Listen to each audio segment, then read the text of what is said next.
Gabi has produced more than 50 albums. He has produced from contemporary classical, mbaqanga, kwaito, jazz, house, rock, pop and hip-hop.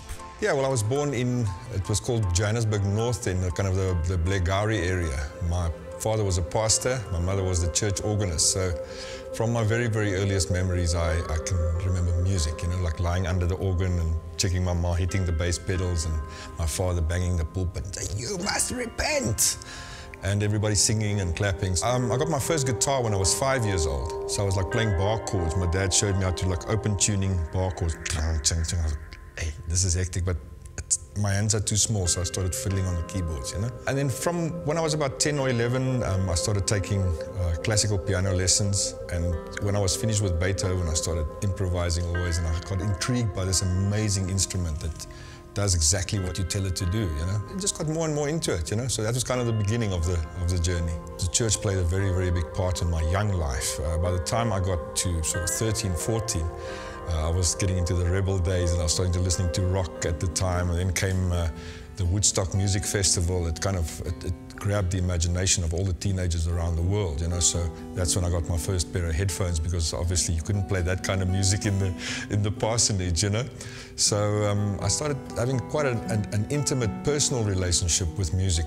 My parents wanted me to study law. So at varsity already I realized, listen, I'm doing this law thing just for my dad's sake. So I ended up having a really good time at varsity. Every time the rag came, we were playing around the university, playing music. It was always about music. And at that stage I realized there was no way that I was going to escape this life of music, you know. So straight from varsity I went on the road.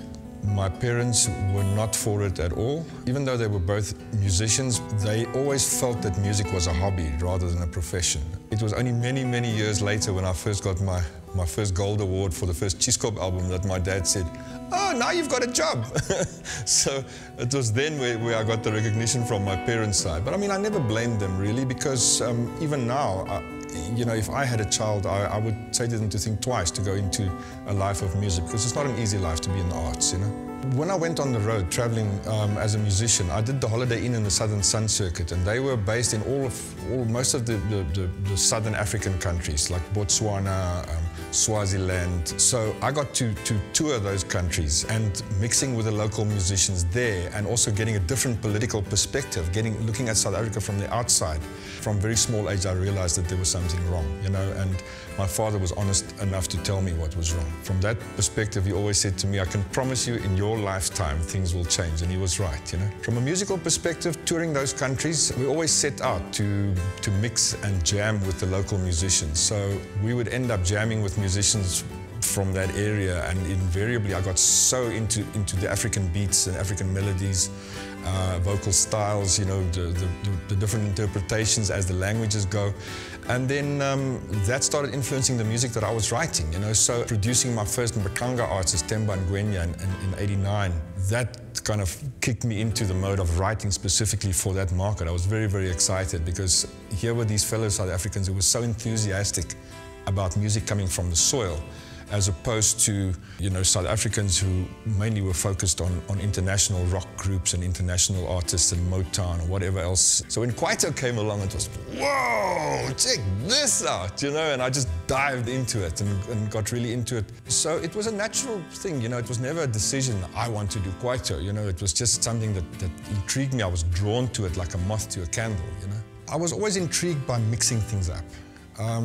From very young, it seemed to me that when I was listening to fusion jazz, for instance, they moved away from the traditional ways of going about structuring play, you know, pretty much like the classical composers.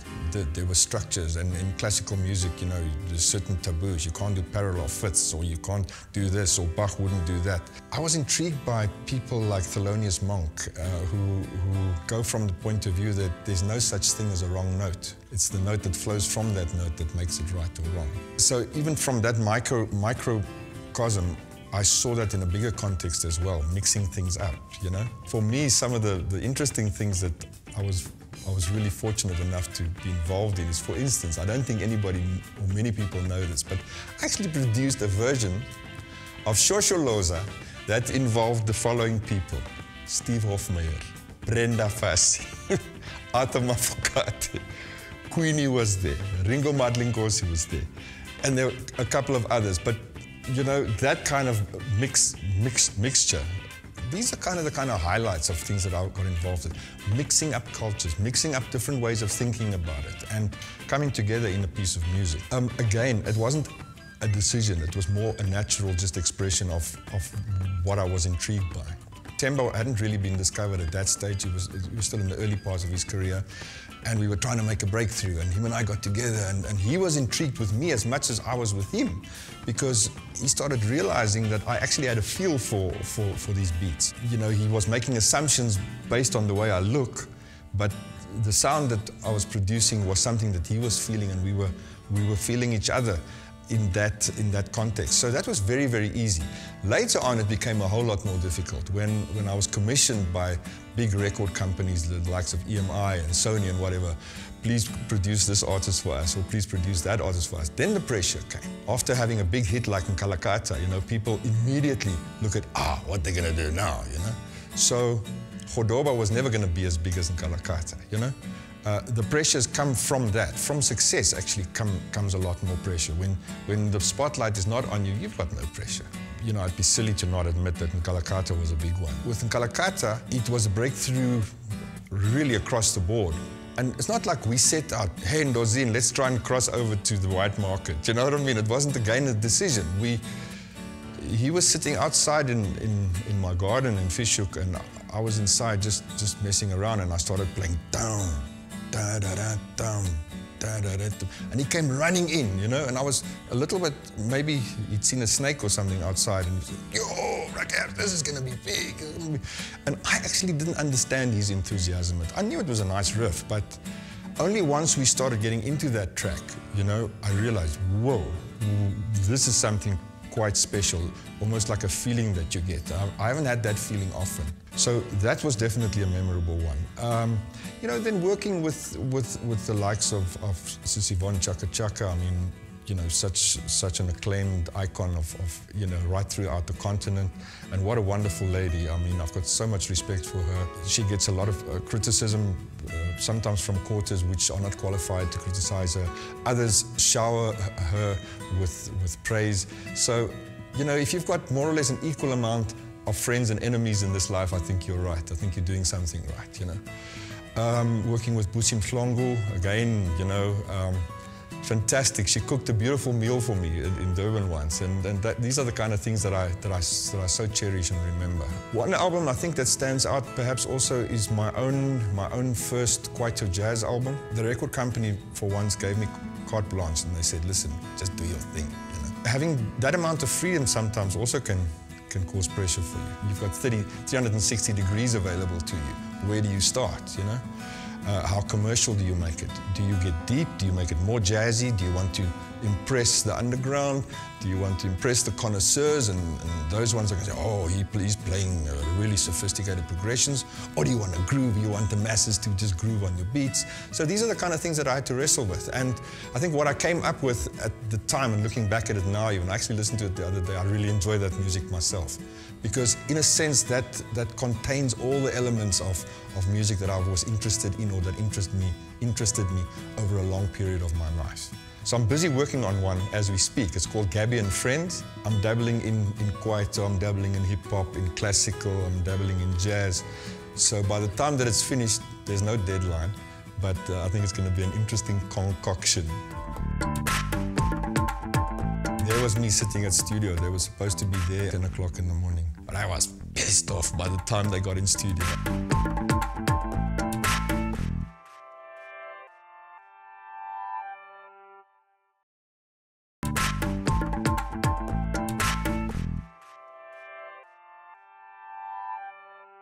He has produced or worked with top South African music icons like Mandoza, Brenda Fassie, Yvonne Chaka Chaka, Danny Kaye, Sterling EQ Quartet, Busi Mhlongo, Ringo Madlingozi, Lebo Mathosa, Kabelo and Magesh, Shiskop, Tembi Siete, Mapaputsi, Brown Dash, and many more. You know, when you talk about Kwaito, I mean, there's this thing, who's the king of Kwaito? Some people say it's Arthur, other people say it's Mdu. The other day, Joe Nina stood up in a meeting and said, I'm the king of Kwaito. So I don't know if he was just joking or whatever. But there doesn't need to be only one. You know, everybody has their different tastes. But I do think that Nkalakata stood the test of time. And if you look where it turned, you know, you can go to bar mitzvahs, people will play it there. You go Kasi side in the tavern there, they'll play it there. Even now, if they play Klema or they play Siafuna Bantwana or they play in Nkalakata or whatever, it doesn't matter who's there, they'll be shaking, you know. So if people can feel that music, I think you're reaching them, whether they're black or white. Now you must know, for me, I'm watching my Proteas playing cricket. Who was the guy? Riley, I think it was Riley Rousseau. You walk out and there's Nkalakata playing. It's a great feeling, man. I can't lie to you. It's goosebumps, you know? It really is the type of recognition that makes me humble, you know? Because it's not something that I can claim. It's not something I say, I told you so, look what I did. It's just the right place at the right time and the creation all coming together and you being involved with it, you know? So, funny enough, the first corporate that came to me at the time was Discom. I don't know if you remember Discom, but they were the first corporate that came to me and said, look, can we use Nkalakata? And I said, no, of course you've got to speak to EMI, you know, because they were the record label. Can you get close, you know? So I said, well, look, I can use that same sound because it's my sound, you know? So if you listen to the old Discom ad, there was a little bit of a resemblance there. There's one or two tracks on Yvonne's album, Kwenzenjani, that's got that same sound. But yes, people came. That did a lot for me as a producer. Not everybody wanting to sound like Mandoza or Nkalakata, but just people wanting me to give them a unique sound, you know? So that worked for me a lot, and I really appreciate that. Kabelo and Magesh and Ndozine was involved with that track as well. It's Alright. It was quite a single of the year, I think. It was a nice, interesting experience from the point of view that TKZ was hot at the time, Mandoza was hot, Chiskop was still hot at the time, and just being part of that, you know, being part of these guys and looking at them, and those were also significant times in their career, you know. So it wasn't only for me. Looking at how they reacted at the time for all the things happening to them, you know. You must remember they were a lot younger than me. They were all hanging out together, you know, and then I met Kabelo and Magesh through the Cheese Corp guys, and Magesh said to me, hey, I'm busy with my solo album, don't you want to produce something? And I said, yeah, cool, I'll produce a track for you. I went to Cape Town, I thought, you know, let's give him something a little bit R&B, hip-hoppy, but still with a Kwaito feel. I did the music in Cape Town, came to Joburg, and he loved it, you know, and we went in studio. And hey, but I remember the day when we were recording that, there was me sitting at studio. They were supposed to be there, I don't know, whatever the time, maybe 10 o'clock in the morning. By 2:30 in the afternoon, I was still sitting there.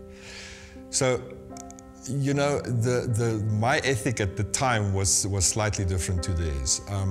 But I got to understand that at the time as well, because there were so many distractions for them as artists at the time, you know. For me, I was the producer, I was the guy behind the scenes. I enjoyed being in studio, I didn't have to be dragged there, you know.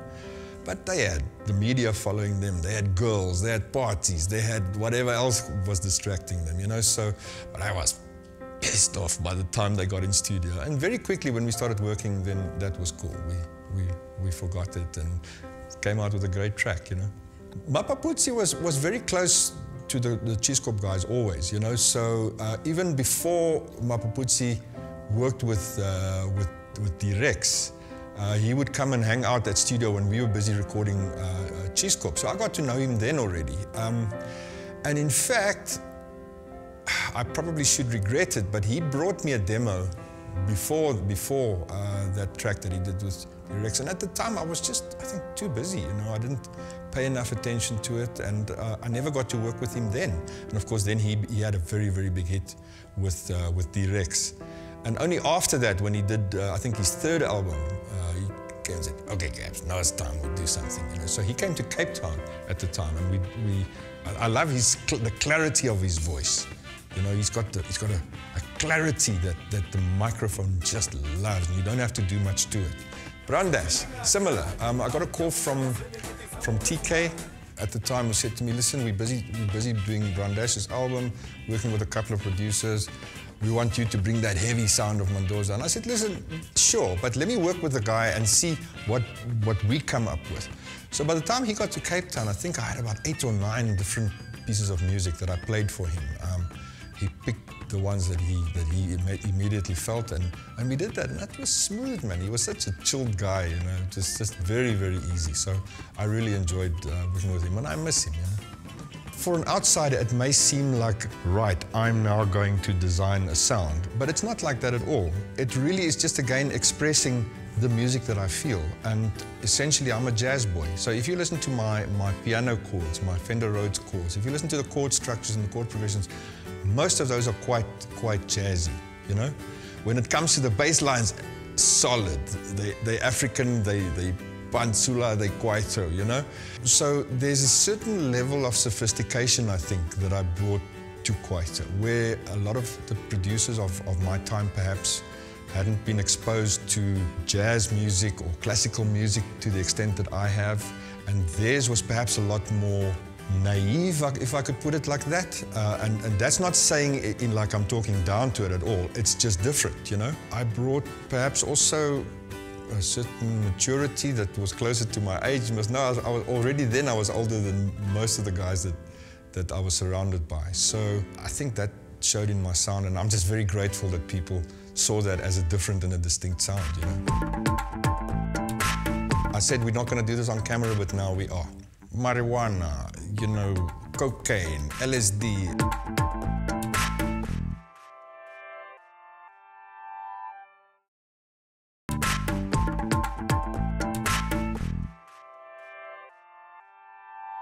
Gabi Le Roux is the co-owner and creative director at Kaleido Media, a multimedia company that produces commercials, does radio jingles, and shoots music videos. He is a definition of reinventing in the entertainment industry. I came through the same thing. As a young musician, I had all those things that I was exposed to. Marijuana, you know, cocaine, LSD at the time. And I fell in all of those traps. I ended up with a really, really bad addiction of cocaine when I was still living in Joburg. I was thankfully managed to kick that. When I moved to Cape Town, I went completely clean. So by the time I worked with these guys and they had these problems, I could see a mile off when they had problems, when they were under the influence or whatever the case may be. And that put me in a position to identify with what they're going through, rather than a parent talking to a child who's using a substance, but the parent doesn't even have a clue what it looks like or what it feels like. I was in a position where I had been through it. And it's almost like talking to a soldier that's never been to war. You do this, I promise you, take my word for it, this is gonna happen, that's gonna happen, that's gonna happen, and that's gonna happen. And all of them can now say to you, if you ask them, they will say my words were prophetic. I think to some extent it may have done some good that I had the experience myself, that they actually could hear from an older figure and a mentor that's been there. Because, you know, it's not nice to be told by someone that you're doing something wrong if they don't have an idea about it. Someone who has a knowledge about it, their opinion carries a lot more weight. If I can regret one thing, is that I wasn't in a position to bring more of the business side of the industry to Cape Town. The entertainers came there. We did a lot of the great music that I produced was done there. And that music would come back to Joburg, to the business sector of music, and most of the economic and the business rewards came back to Joburg. So I'm actually quite excited. I was recently elected onto the SAMRO board, and it's now the first time that someone representing one of the regions are coming on board. So I'm looking forward to making a contribution there, not only for Cape Town, but for the other regions like Durban, you know.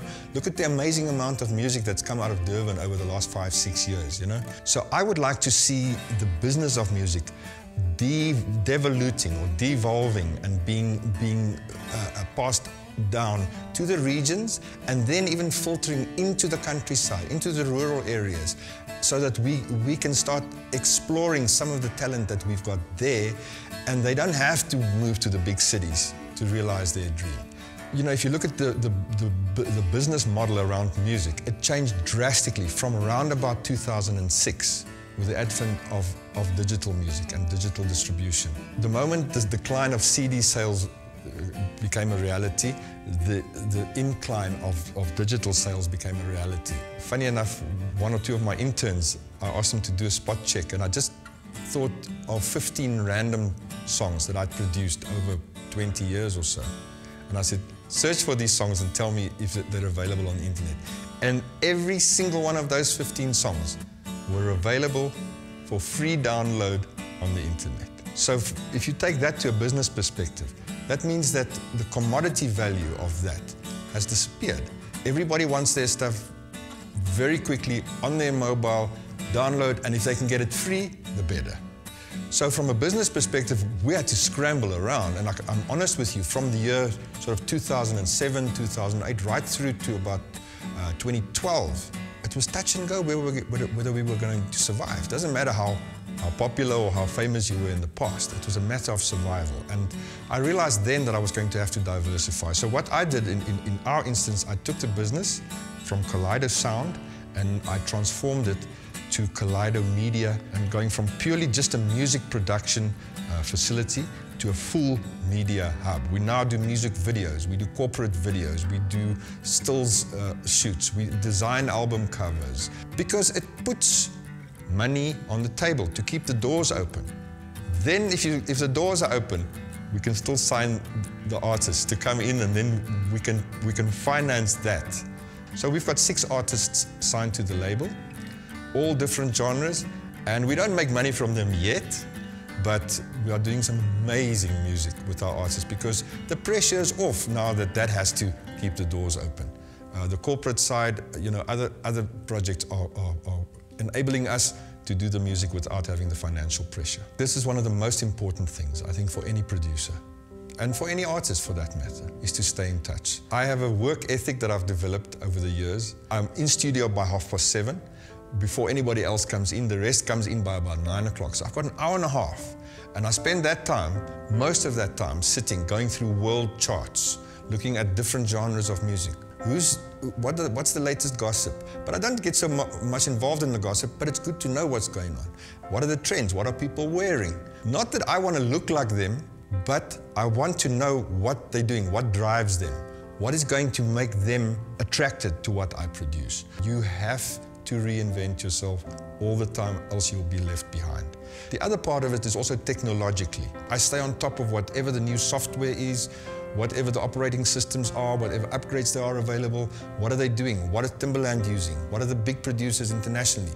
How do they get that sound? I go online and I make phone calls and I send emails and I find out how they do this, and I keep on trying to re-educate myself as to what the current standards are. And if I didn't do that, I would be left behind. Well, I want to leave you with this thought. Firstly, I want everybody out there to know, I'm not an Afrikaner, I'm an Afrikaan. I'm not a boer, I don't have a farm, I'm a South African. Thirdly, music is not my hobby, and it's not my business, it's my life. It's as important as the creation itself. The creator gives me an opportunity to express myself. If that adds value to the lives of others, that's the greatest reward I can have. So sitting here looking back at my life, I can just say, thank you.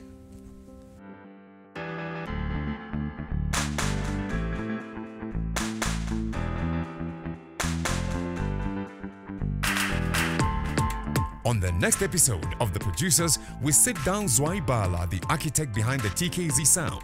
You may win the first time round, but there's no guarantee you'll keep winning.